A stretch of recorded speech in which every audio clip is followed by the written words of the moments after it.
Hey,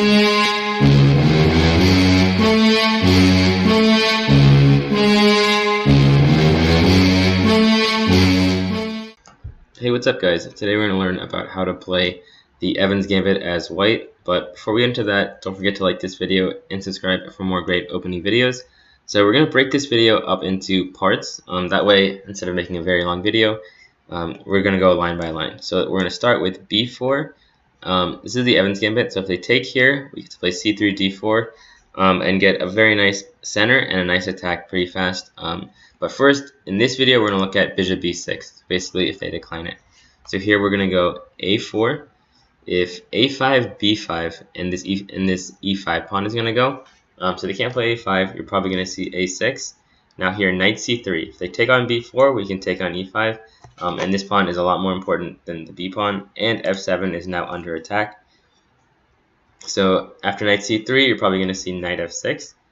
Knight f6, castle, castle. And now the key move is knight d5. So here we threaten to take this bishop and double these pawns and get the bishop pair. If he takes on e4, we have d3, which is very, very strong. If knight f6, bishop g5, and here his king is going to expose after we take and double these pawns. If knight d6, bishop g5 is very strong. If f6, we have a bunch of discovered check ideas, take on b6 or take on f6.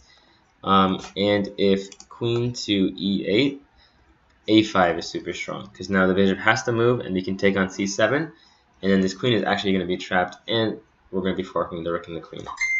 So that's what we're going to do if they take on e4. So instead, if knight takes d5, we play pawn takes, and if knight takes b4, c3 actually traps the knight, so here we would be just up a piece. And if knight to d4, we can play d6. So we sack this pawn so that this bishop is going to basically be trapped. It's never going to get out. So take on d6, take on d4, bishop takes in c3. And after the bishop drops all the way back, we're going to play bishop d5, kind of caging this bishop in. If he tries to break free with like rook b8, we play b5, keeping it passive, and now bishop a3. And now we can target this d6 pawn. For example, if queen c7, queen f3, and something like this would lose to bishop takes b7. And if rook takes, bishop takes pawn, and if queen takes, bishop takes pawn. So we'll say rook takes b7, bishop takes d6, take here, queen takes, and this bishop is actually in some trouble as well. So here, that's how you want to play if they don't accept the Evans Gambit. So hope you guys enjoyed this video. Make sure to check out wolfchess.org for great lessons, puzzles, and videos, and hope you guys were entertained.